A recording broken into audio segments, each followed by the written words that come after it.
C'est mon sujet favori que je vais aborder aujourd'hui. Et à partir de la faiblesse, souvent, j'imagine, pour toi comme pour moi, on se sent comme on l'appelle en français, le lien faible, moyen faible, merci. Donc, il y a des gens forts, il y a des choses fortes autour de nous, mais c'est nous qui soit l'aspect faible. Ça pourrait être dans la famille, dans le couple, ça pourrait être au travail, ça pourrait être dans l'Église. Mais que on voudrait qu'on ait quelque chose de plus et ce n'est pas là, ou ça ne semble pas être là. Évidemment, moi, entre autres, je vieillis. Il y a des choses qui ne viennent pas au même rythme qu'auparavant. Je peux jouer au hockey, mais j'oublie le nom de la personne que j'ai rencontrée il n'y a pas longtemps. Et c'était quelque chose de naturel, mais avec lequel il faut se composer. Mais on va vers la faiblesse. La vie est faite comme ça. Prochain. Mais ce n'est pas seulement les vieux, c'est les jeunes. Et si vous vous rappelez de votre adolescence en particulier, le temps de confusion, le temps de toutes les attentes autour, toutes les décisions qu'il faut prendre. Et il semble que les jeunes d'aujourd'hui en ont beaucoup plus à porter le fardeau et inévitablement, ils se sentent faibles souvent.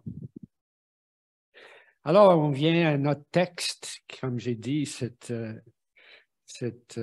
probablement le texte qui est mon favori. Et Paul, l'apôtre, commence, faut-il se vanter? Cela ne m'est pas utile, j'en viendrai cependant à des visions et à des révélations du Seigneur. Je connais un homme en Christ qui, il y a 14 ans, a été enlevé jusqu'au 3e ciel. Il parle de lui, mais déjà, il prend sa distance de cela. Je connais un homme. Il ne dit pas c'est moi, mais c'est lui. Il y a 14 ans, a été enlevé jusqu'au 3e ciel. Donc, il va au ciel dans une vision ou physiquement. De toute façon, il est là, il voit les choses. Était-ce dans son corps ou à l'extérieur de son corps, je l'ignore, mais Dieu le sait. Et je sais que cet homme était dans son corps ou à l'extérieur de son corps, je l'ignore, je répète, mais Dieu le sait. Il a été enlevé au paradis. Il a entendu des paroles inexprimables qu'il n'est pas permis à un homme de redire. Alors, il ne parle pas de cela ailleurs, nulle part dans les Écritures. Il ne donne aucun détail. Il ne dit pas ce qu'il a vu. C'est pas permis à un homme de redire. Donc, il a cette vision, mais il ne peut pas la partager. C'est unique dans l'histoire. Il y a certaines personnes qui disent, moi, je suis mort et je suis revenu à la vie. Il n'est pas mort, mais il va au paradis et toute sa mission est basée sur cela. Paul a la mission d'aller vers les non-juifs. Il devient spécialiste. Déjà, il y a 14 ans, donc c'est après qu'il est déjà devenu spécialiste. Mais il n'a pas été formé par Jésus comme les autres disciples. Il devait élaborer une stratégie, il devrait écrire beaucoup sur la doctrine chrétienne. Presque tout ce qu'on sait de la doctrine chrétienne vient de de lui et qui devient plus tard beaucoup de notre Nouveau Testament.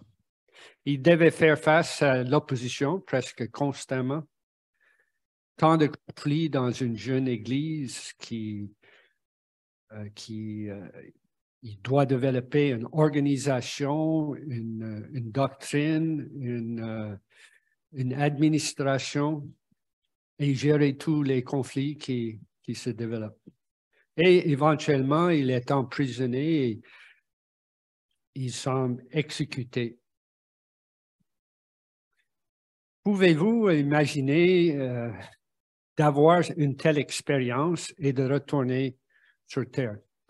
Donc, tu as vu le paradis, tu as vu la perfection, l'endroit où il n'y a pas plus de larmes, on est en présence de Jésus, ce qu'on attendait, et puis de revenir sur Terre. Est-ce que tu voudrais revenir sur Terre? Il me semble que non, malgré toutes les bonnes choses, malgré les personnes chères. Moi, je ne voudrais pas retourner malgré ma femme, mes enfants, les choses à faire. Vous êtes déjà rendu au paradis, c'est l'ultime, c'est le but de ce que vous voulez faire. Quitter ça pour des problèmes d'église ou de famille ou de travail, non. OK, prochaine. Et pour que je ne sois pas rempli d'orgueil à cause de ces révélations extraordinaires, j'ai reçu une écharpe dans le corps, un ange de Satan pour me frapper et m'empêcher de m'enorgueillir. Alors, il est tenté par l'orgueil. Il sait ça. Il le constate. Et oui, si on revenait, et puis tous les autres, c'est que Dieu m'a choisi pour faire cela, cette chose unique. Et c'est seulement moi qui ai expérimenté ça. Il sait qu'il serait orgueilleux, ou peut-être qu'il est orgueilleux. Et à cause de ces révélations extraordinaires, j'ai reçu, donc, d'abord, Dieu lui donne la chose ultime, ensuite, Dieu lui donne une écharpe dans le corps. Et il y a beaucoup de débats, c'est quoi l'écharpe? Cela me surprend, mais la plupart en fait, au temps de la Réforme, au 16e siècle, les gens pensaient que c'était la tentation. Apparemment, aujourd'hui, tous les experts qui l'ont étudié, presque tous disent que c'est soit une chose physique, peut-être ses yeux, peut-être qu'il boitait, peut-être qu'il parlait mal et des gens se moquaient de lui, ou bien c'était les adversaires dans l'Église qui causaient des problèmes constamment. Moi, j'ai du mal avec ces deux, mais c'est possible. Comme je dis, les autres croient que ce n'est pas ça, mais moi, je retourne à l'idée du 16e siècle, la tentation. C'est ça qui me parle le plus, mais ce n'est pas certain. Donc, une écharpe, c'est un corps étranger qui s'introduit dans le pot, d'habitude de façon accidentelle, et il l'a reçu. Et ce qui m'a pas frappé auparavant, mais cette fois-ci, un ange de Satan. C'est Dieu qui lui a donné cela, mais c'est un ange de Satan qui est l'instrument. En fait, l'ange, le mot veut dire messager. On peut le comprendre de façons différentes, mais Dieu donne, mais c'est le messager de Satan qui l'attaque, qui le frappe. Et c'est bizarre. C'est bizarre pour comment comprendre cela. Mais c'est un peu comme le livre de Job. Dieu permet, et dans toute notre vie, Satan veut nous déranger, veut nous dérouter, veut nous encourager de quitter le chemin de Dieu. Et dans toutes les choses, pour les croyants, c'est dit que en toutes choses, ça va vers le bien. Alors, il y a deux forces qui agissent dans chacun de nous. Une qui veut tout tort, détruire, et une qui veut nous protéger. Alors, et Dieu permet ça. Pourquoi il le permet? Paul dit ici, c'est pour me frapper et m'empêcher de m'enorgueillir.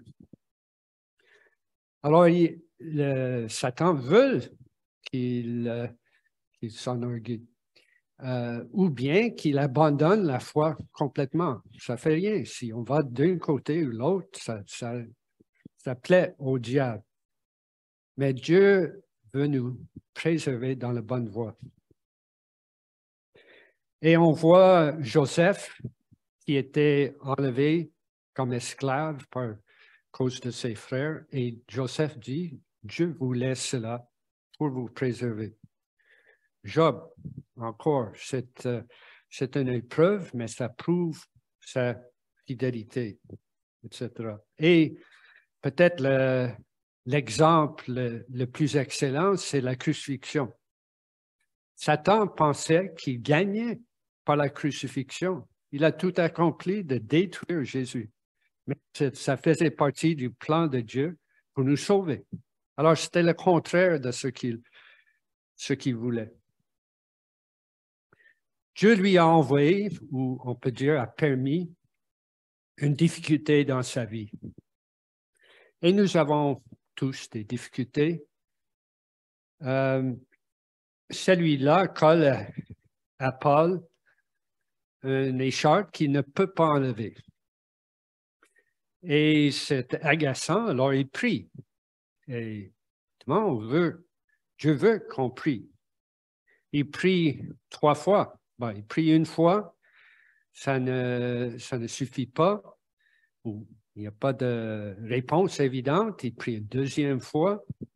Et puis, il prie une troisième fois. Est-ce que c'est un modèle qu'il faut prier 3 fois, abandonner après 3 fois? Non, ce n'est pas ça le but du texte. Mais ça veut dire que ça l'agaçait, il ne voulait pas ça, il a prié pour cela. Et nous avons tous des prières sans réponse évidentes, et Dieu veut qu'on persévère. Certains diraient peut-être que c'est à cause du manque de foi que Paul n'a pas eu sa réponse. Mais non, c'est trop simpliste. Un peu d'expérience nous prouve que tout ce qu'on prie, on ne reçoit pas tout à coup. Job manquait-il la foi? Jésus manquait-il la foi dans le jardin quand il a prié? Les apôtres, y compris Paul, manquaient-ils la foi avant d'être exécutés? Dieu n'est pas notre génie dans la bouteille qu'on demande des choses et que c'est automatiquement donné. Mais Paul risquait d'être orgueilleux et ce n'est pas étonnant.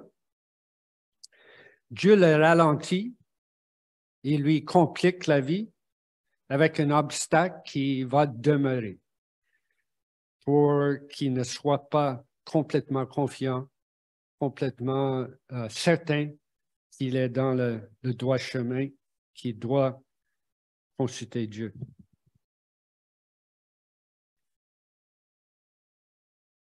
Quelle est la différence entre, si c'est bien la tentation, comme j'ai dit, c'est une possibilité avec laquelle je l'associe.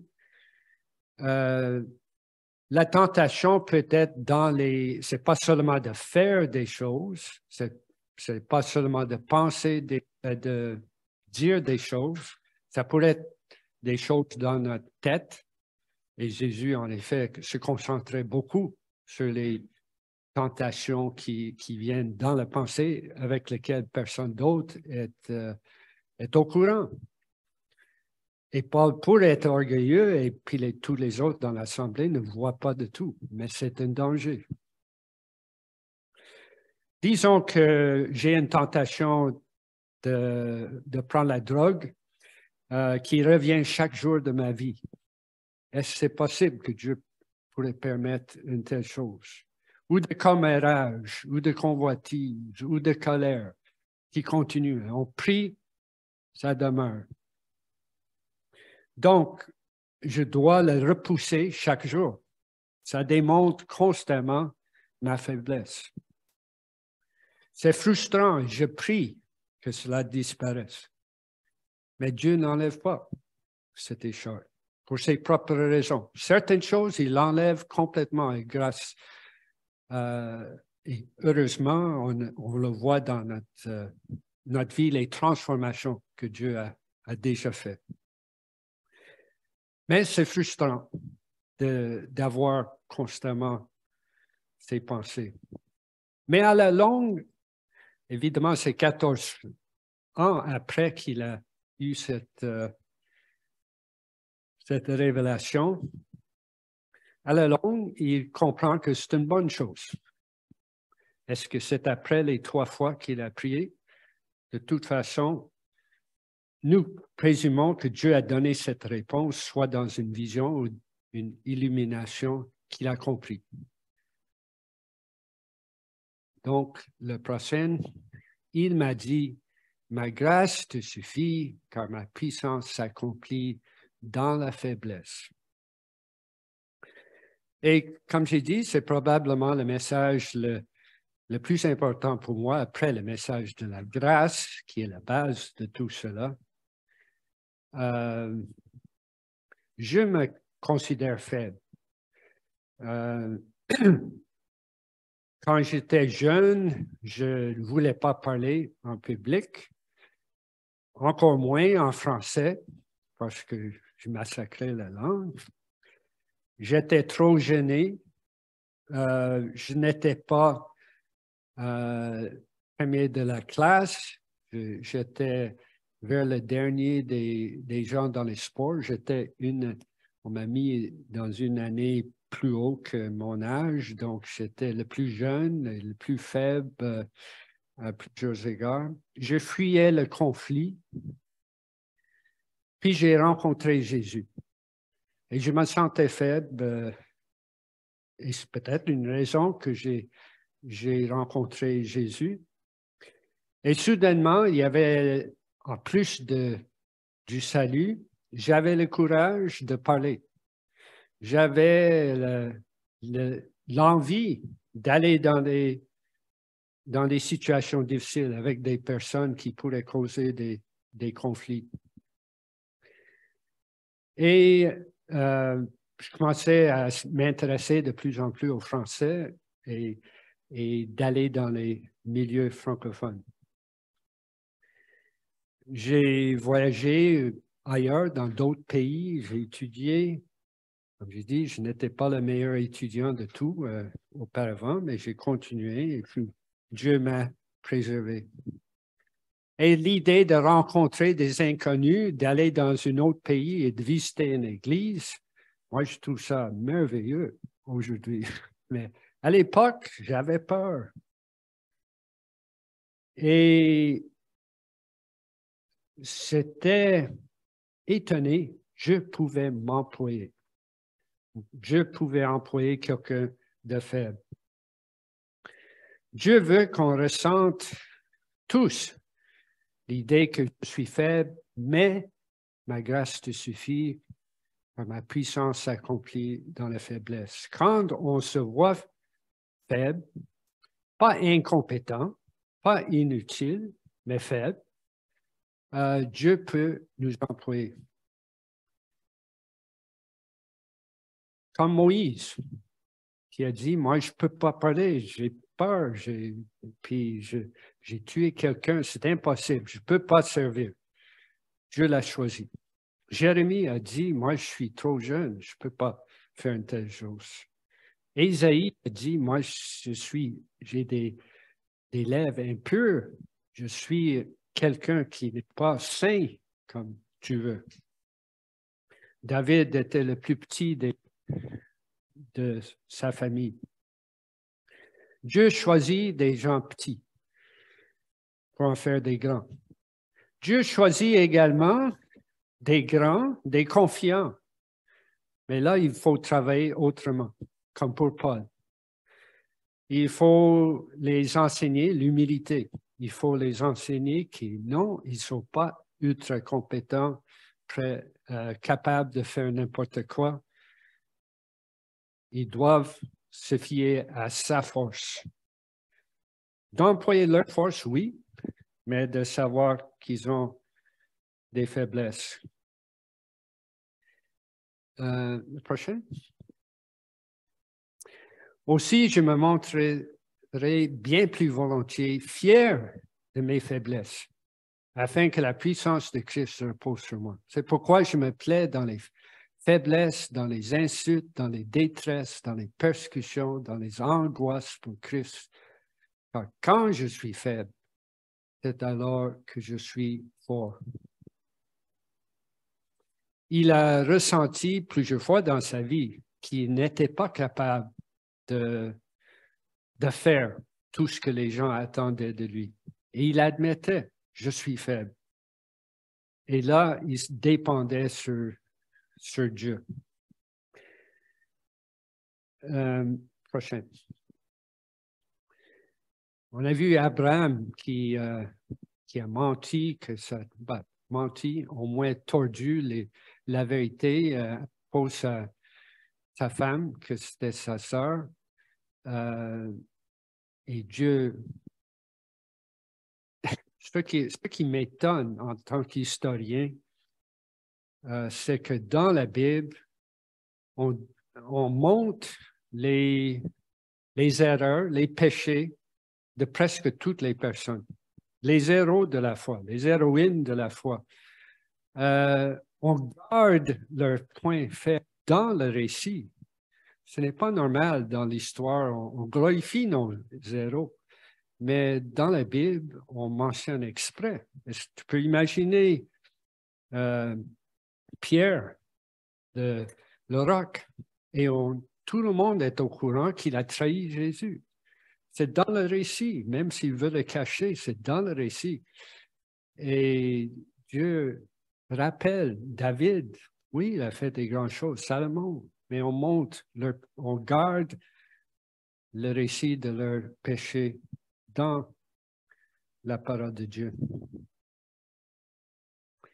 Donc, Abraham, on peut continuer sur la liste, Moïse, qui a tué David de l'adultère, etc. Marie, on ne dit pas le péché, mais elle était une fille de 16 ans. Oui, elle devait se marier, mais d'avoir un enfant, elle se sentait très vulnérable, très faible, mais elle a dit, je suis prêt à le faire. Être ton instrument. Donc, ces gens doivent ressentir la faiblesse afin d'être des instruments dignes de Dieu.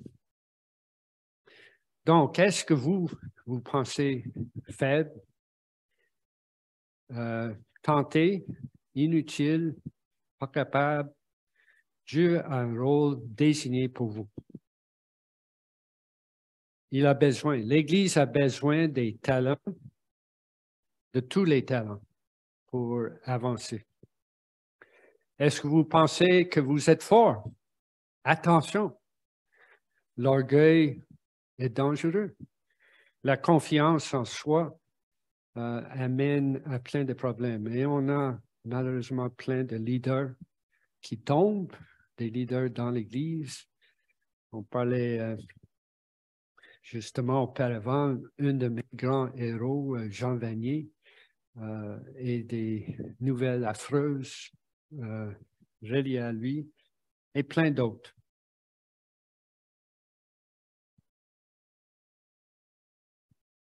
La prochaine. Donc, nous, aujourd'hui, en tant qu'individu, donc, le message est d'abord aux individus, à chacun de nous, n'abandonne pas parce que tu as des faiblesses. Ne pense pas que tu ne peux pas servir quand tu as des faiblesses. Quand on a tombé, qu'on se relève. Mais aussi, ça va à l'Église. Évidemment, Saint-Jérôme, le berceau des frères mennonites, des Anabaptistes au Québec. Et vous avez eu une grande Église, beaucoup de monde à un moment donné. Et vous avez accompli des bonnes choses. Plusieurs personnes ont été atteintes. Et des choses se passent dans la société, dans l'Église. Et vous êtes petits maintenant. Et est-ce que ça vaut la peine de continuer, de persévérer? J'imagine, ça vient souvent, pas de pasteur pour le moment.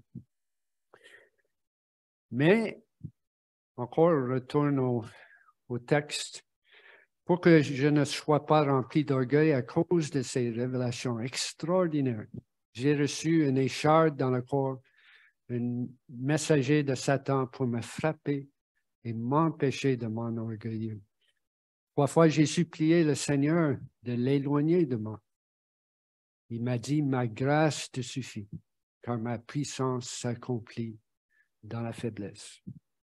Aussi, bon, est-ce qu'on va vanter nos faiblesses comme Paul? Peut-être on n'a pas besoin de faire ça. Lui, en étant le chef, et de rappeler aux gens, je ne suis pas ici parce que j'ai une bonne éducation, que moi, je suis la seule personne qui pourrait faire ça. Dieu m'a choisi malgré les faiblesses qui sont en moi. Admettez ta faiblesse humaine et souvenez-vous, quand je suis faible, c'est alors que je suis fort. En fait, les Mennonites, en particulier, accentuent cela tellement que l'humilité est vue comme le plus grand des fruits de l'esprit.